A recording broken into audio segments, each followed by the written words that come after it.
অল্প বয়সে বিয়ে। সব ছোট্ট ভাই বোনই আমার বর্তমানের শ্রোতা। তোমাদের আজ বলছি বাস্তব কিছু কথা।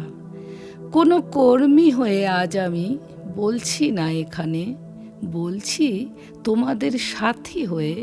ভাবো শুধু মনে মনে, তোমরা এখনো অনেক ছোট্ট। ভাবছো বড় কি হইনি? মানসিক বিকাশ, শারীরিক গঠন কিছুই কিন্তু হয়নি। কোনো বোন ভাবছে বন্ধুটি সুন্দর, হ্যান্ডসাম, গাড়ি বাড়ি, জ্ঞানও ভালোই আছে, অনেক তো পড়া হলো, বাড়ি থেকে এবার পালাই। ভাইটি ভাবছে মেয়েটি সুন্দরী, ধনী, বাবার নামডাকও আছে, কিছু না কিছু কাজ তো পাবো, আর দেরি কেন মিছে? যখন তুমি পালিয়ে গেলে কিছুই বুঝলে না, কন্যাশ্রী রূপশ্রীর সুবিধাগুলি জানতেই পারলে না। মোবাইল পেলে পড়াশোনার সুবিধার কাজে যন্ত্রটির ব্যবহার বুঝলে না ঠিক ও ভুলের মাঝে। সব কিছুর জন্যই ভাই পড়াশোনা চাই, সেটাই যদি না করলে নষ্ট জীবনটাই। 18 বছরের আগে 21 বছরের নিচে বিয়ে করে যদি কোনো মেয়ে ও ছেলে, বিয়ে হলেই বাচ্চা হবে, হিসাব তাই বলে।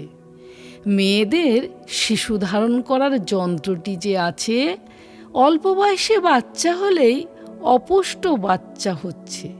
প্রেশার বেড়ে ওজন কমে মায়ের রক্ত শূন্য হয়, ওই অপুষ্টি মাই তখন মৃত্যুর যাত্রী হয়।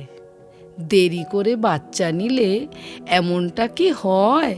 আবার কোনো পদ্ধতির কথা বললেই দূরেতে পালায়। তাই তো তোমরা পড়াশোনায় মন দিয়ে যাও, অল্প বয়সে বিয়ে করবে না এটাই ভেবে নাও।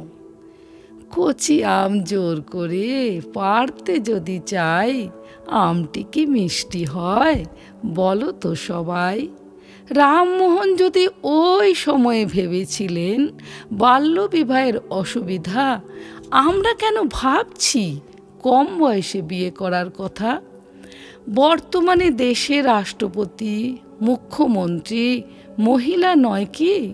তোমরাও কি মন দিয়ে পড়লে পাবে না ভালো চাকরি? বাবা মা অভাব আর সংসারের ঘানি টেনে কম বয়সে বিয়ের কথা ভেবে নেয় মনে প্রাণে। তোমাদের তো এখন অনেক বুদ্ধি ভাই, বাবাকে বলো এখন কিন্তু বিয়ে করব নাই।